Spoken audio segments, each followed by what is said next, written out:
Hola, buenas tardes. Bienvenidos a nuestro noticiero Salis. El día de hoy, en nuestra franja de TICs, hablaremos sobre noción del sujeto que se narra en las redes sociales, constructores de identidad individual y colectiva en los entornos virtuales, la elaboración de perfiles falsos en la red y la interacción social en los ambientes virtuales. Para esto, nuestra presentadora Liz nos hablará sobre la elaboración de perfiles falsos en la red y la interacción social en los ámbitos virtuales. Y yo les hablaré sobre la noción del sujeto que se narra en las redes sociales, constructores de identidad individual y colectiva en los entornos virtuales. Bueno, comencemos. La noción del sujeto que se narra en las redes sociales.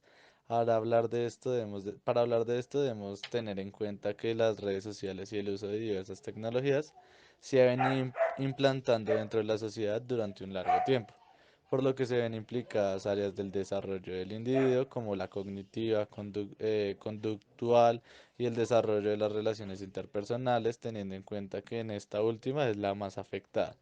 Pues ya que las redes sociales han hecho que los individuos cambien su manera de entablar amistades, noviazgos, relaciones de trabajo o estudio. Hablar de una generalización de la noción del sujeto que se narra en las redes sociales será diferente para cada individuo, ya que cada uno tendrá un objetivo distinto al momento de hacer uso de estas redes, pero con la certeza de que las redes sociales ayuden a construir la identidad del individuo.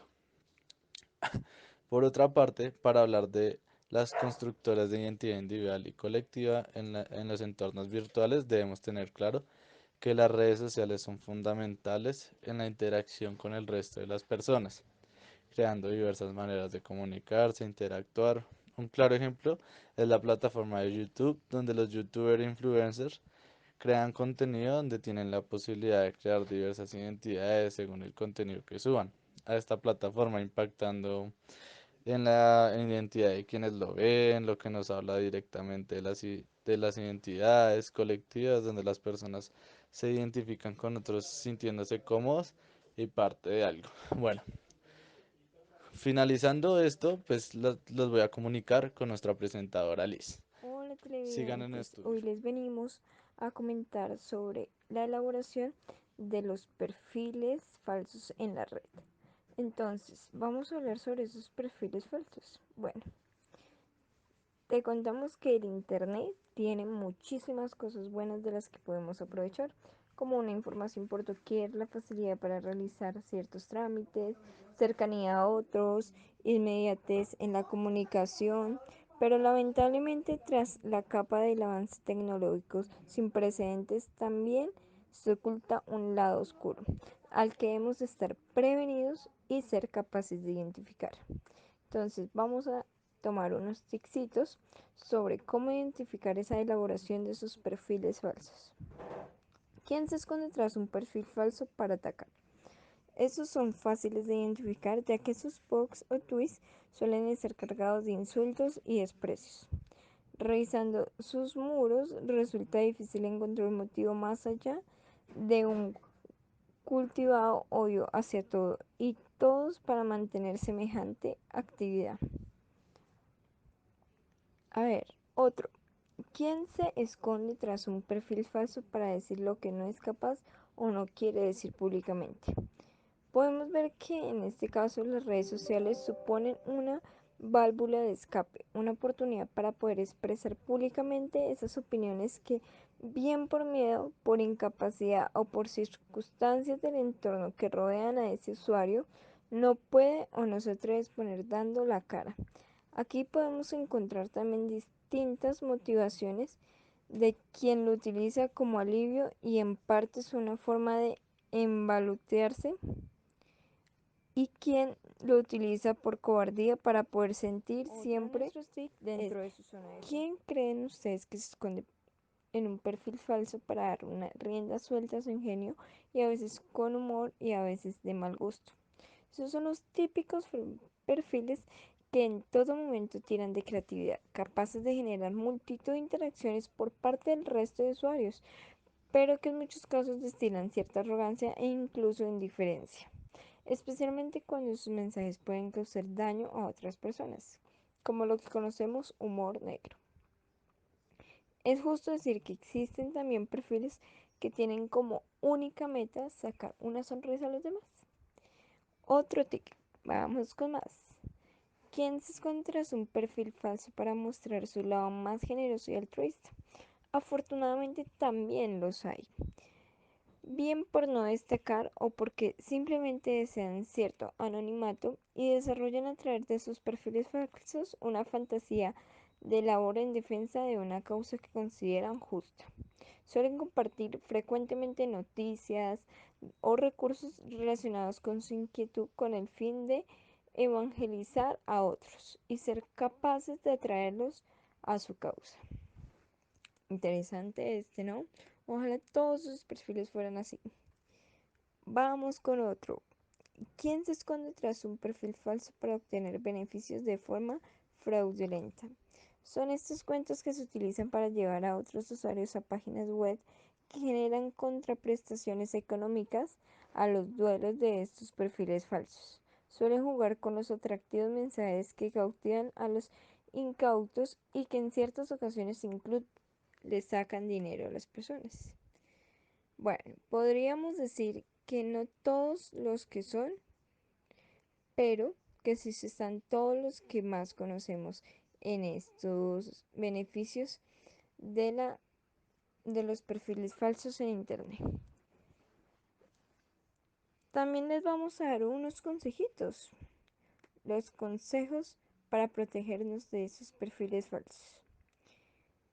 Y comencemos con una gran pregunta que siempre nos hacen. ¿Cómo identificamos esos perfiles falsos?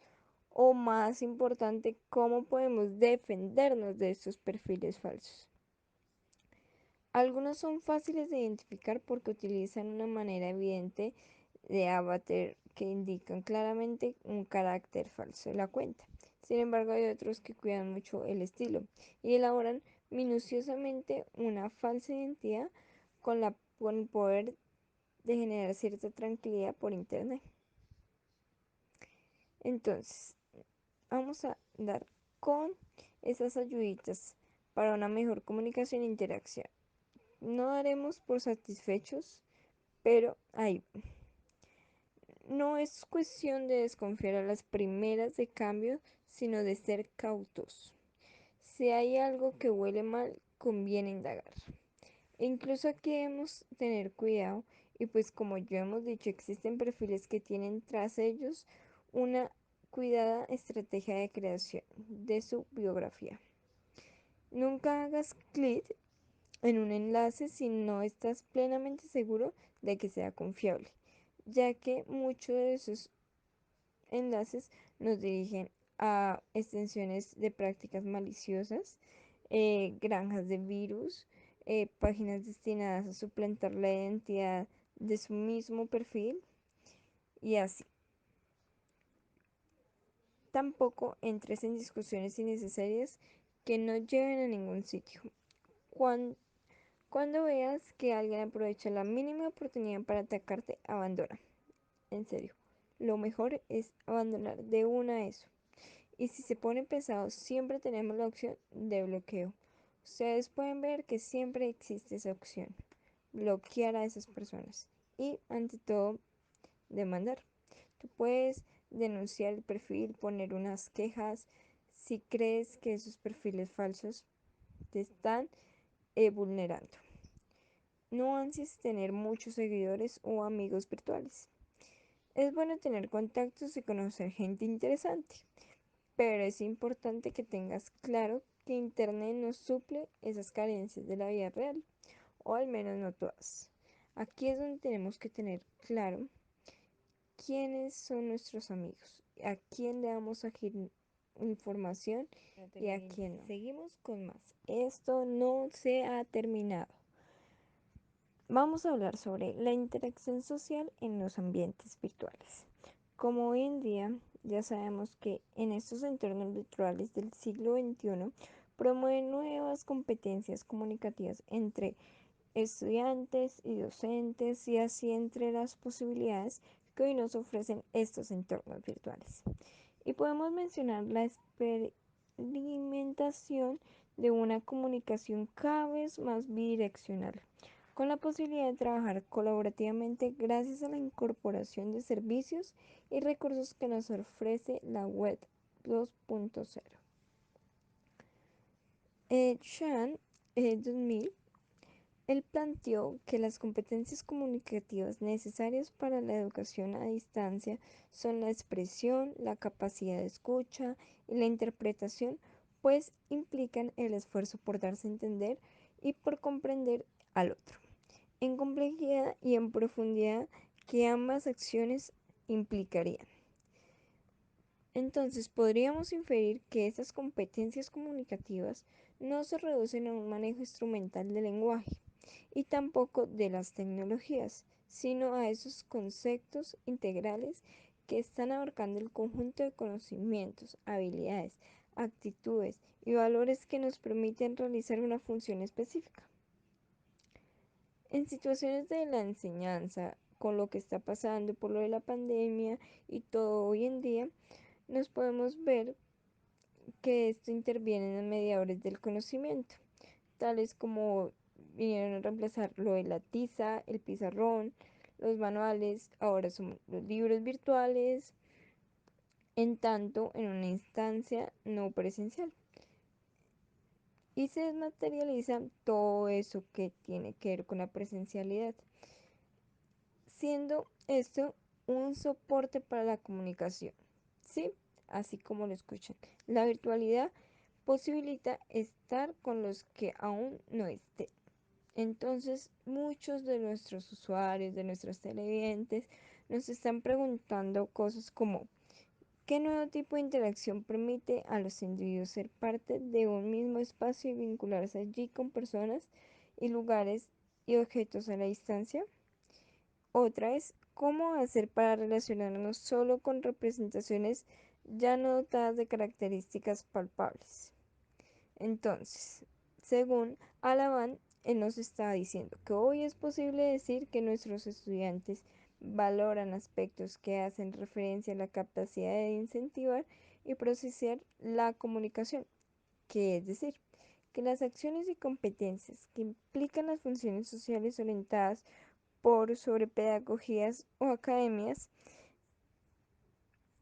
y esto nos lleva a la de la experiencia, que es posible afirmar que la mayoría de nuestros estudiantes valoran un grado importante para el aprendizaje aspectos que se relacionan a la motivación y a la forma en que se realiza esta comunicación, que en ciertos espacios sociales distintivos esto implica diferentes tipos de mensajes. Por ello, los intercambios de comunicación implican usos lingüísticos que van a ajustarse en cada caso y que ya a pesar de la virtualidad no dejan de ser espacios sociales. Por lo tanto, la producción discursiva de cada participante estará condicionada por los roles, sentidos y contextos de la situación comunicativa. Otra de las cosas que siempre nos dicen los televidentes, padres de familia, en este caso, o incluso en las empresas, que cómo se logra esa participación activa de esa modalidad virtual. ¿Qué hacer? Entonces, lo que hemos investigado y lo que hemos visto es que esta participación se logra a través de espacios de debate, ya sea leyendo, escribiendo, que sería equivalente a hablar en una clase presencial, en tanto en leer, lo que sería con la actividad de escuchar. Y ser parte activa en estos espacios y redes digitales requiere de un esfuerzo adicional en relación a las tareas en las instancias presenciales. Sin embargo, también es una realidad que estar en red es estar conectado a nuevas oportunidades de aprendizaje, sean formales o informales, ya que aquí estamos sacando habilidades que muchos ni conocíamos, muchos ni sabíamos que existía eso. Nos tocó comenzar a aprender a manejar estos sitios, a aprender a manejar las plataformas que tanto en los colegios como en los trabajos, empresas, comenzaron a implementar. Y esto fue gracias a también que se recibieron foros donde se permiten fomentar las relaciones entre todos los participantes, donde Es necesario el feedback continuo, tanto individual, grupal, por parte del profesor, del jefe, de los trabajadores, donde se necesita una orientación para el uso de estos recursos.